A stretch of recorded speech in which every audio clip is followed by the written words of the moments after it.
Are you someone who is suffering from premature hair graying and you want your hair to transition from this to this? Then you're at a correct place. Nowadays, even at younger ages, in your 20s and 30s, you can suffer white and gray hair. But worry not. I am Dr. Madiha Bhayani and I'm a licensed hair care practitioner. I brought you an amazing homemade remedy, a hair oil, which can lead you to get your hair color back and your pigment back. So what is that remedy? Just let's dive into the remedy. We begin with something very basic yet extremely critical, the iron pan. Now, why we are not using a steel pot or a non-stick kadhai? The reason is the mineral interaction. When we cook or heat the herbs in an iron vessel, there's a gentle infusion of iron ions into the oil. This is subtle but incredibly effective. You won't see it, you won't taste it, but your scalp will absorb it. Iron deficiency is the leading cause of premature graying, especially in the young adults and women. By using an iron pan, we naturally supplement a bioavailable form of the iron that penetrates the scalp.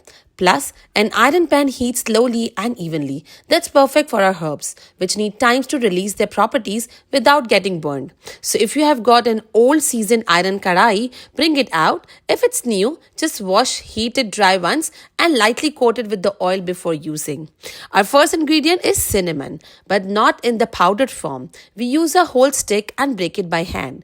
Breaking cinnamon exposes its internal bark and oils. These aromatic compounds, like cinnamaldehyde, are anti-inflammatory, antifungal, and stimulate the blood flow to the scalp. Improve the blood circulation means better delivery of oxygen and nutrients to the hair follicle. That encourages healthy pigment cell activity, keeping hair darker for longer. Also, the warming nature of the cinnamon balances the cold, dry scalp conditions and helps prevent the dandruff too. Now we are adding 2 tablespoons of kalonji, also known as black seeds or Nigella sativa. This tiny seeds is the powerhouse. It contains thymoquinone, a compound known to combat oxidative stress and inflammation, the two major triggers for premature graying.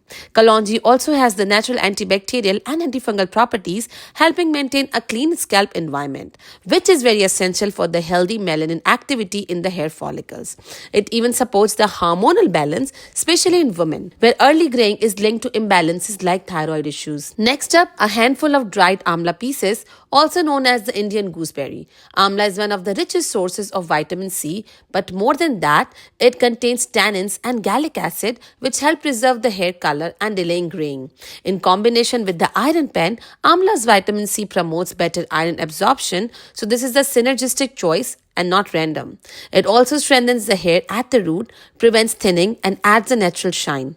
We now add a small pinch of ground black pepper. Pepper enhances the bioavailability of our herbal mix, particularly increasing the absorption of curcumin, thymoquinone, and cinnamaldehyde into the scalp. It also stimulates the scalp by increasing the microcirculation, helping ensure that every follicle is fed and oxygenated. Just a pinch or a half a teaspoon is enough. Too much could irritate the skin too. We are now tossing in a handful of dried curry leaves. If you're using the fresh ones, wash and dry them thoroughly first to prevent the moisture in the oil. Curry leaves are packed with beta carotene, iron, proteins, and amino acids, all of which strengthen the hair follicles and help restore the natural pigmentation. They also contain the alkaloids that stimulate the dormant pigment producing cells. Let's move to the oils now. First, we're going to add the mustard oil.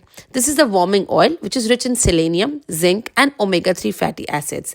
It stimulates blood flow to the scalp and which energizes the roots and boosts melanin activity.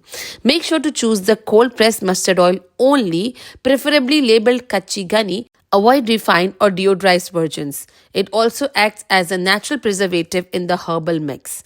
We now add sesame oil, also call it tilka tel. Whatever ingredients I'm using, they're mentioned in the affiliate link in the description, so you can have a look. Sesame oil is grounding and has an amazing ability to penetrate deep into the scalp. It's rich in vitamin E, magnesium, and B vitamins, all of which are essential for preventing the gray hair.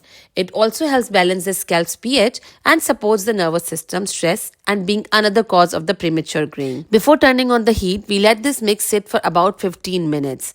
This allows the herbs to soften and begin to release their properties naturally into the oil. Think of it like pre-soaking tea leaves before a slow brew. This simple step ensures a richer, deeper infusion during the cooking. Now place the iron pan on the lowest flame possible. I'll give you some substitutes of the oils I have used. If you don't have sesame oil or the mustard oil, you can use coconut oil for the dry scalps or castor oil if you want thickness in your scalp and your hair. But sesame remains ideal for the gray hair solution. After a while, you will see some tiny bubbles at the edges of the pan. There's your cue. Stir slowly. Don't rush this step. The goal is to infuse and not fry. High heat will destroy the fragile plant compounds, so patience is the key. As it simmers gently, the herbs slowly release their oils and pigments. Stir occasionally to prevent the sticking. This isn't just an oil, it's a rich blend of circulation boosters, natural melanin stimulators, and scalp restorers. Each ingredient supports the next. Cinnamon opens the circulation, then kalonji fights the inflammation, and then amla boosts the melanin. Curry leaves bring the pigment supporting nutrients. Together, they just color your hair. They restore your body's ability to color it naturally. Now, I'm adding jatamansi, also known as spikenard. Some places call it baljhar also. Wash and air dry it first before using. Jatamansi is a calming herb that also stimulates the hair bulb where melanin is produced. It reduces the stress-related graying and helps deepens the natural hair tone. It also gives the oil a grounding earthy aroma which is very calming, trust me. This blend doesn't mask the gray hair. It works by revitalizing the pigment cell, detoxifying the scalp and balancing the mind-body connection. Graying isn't just about age. It's about nutrition, stress, circulation, and inflammation. This oil addresses them all. Let this oil cook gently for about 30 minutes, then turn off the heat and cover the pan immediately. Covering it traps volatile oils and essential nutrients that might otherwise evaporate, especially from cinnamon, curry leaves, and jatamansi. This continues the infusion process as the oil slowly cools down. Let this oil sit overnight at room temperature and make sure it is covered. This long resting period allows every herb to fully saturate the oil and create a medicinal, deeply therapeutic blend. By morning, the oil will be rich, aromatic, and deeply colored. See the black color it has had now. Finally, strain the oil using a muslin cloth or a fine strainer. Transfer it into a dark glass bottle, or if you don't have that dark glass bottle, you can use a glass bottle like I'm using here mine. Store it in a cool, dry place. It will stay potent for many months. So this was the making process of a powerful Ayurvedic oil for reversing the gray hair. Now I'll tell you how to apply it. So before I tell you the application process, if you're liking this video till now, just hit a like button and subscribe if you're new to my channel. So let's talk about the application process. You have to apply this oil from roots to your tips at least 2 to 3 times a week. Let it stay on your hair for at least 2 hours and maximum for overnight. And then wash your hair the next morning with the mild gentle shampoo. This oil you can apply 2 to 3 times a week and then at least once in a month, or depends how frequently your hair get white, you can apply henna and indigo. I have made an amazing video on that. If you have any doubt, just go in that video and I'll see you there with an amazing remedy. Until then, bye bye.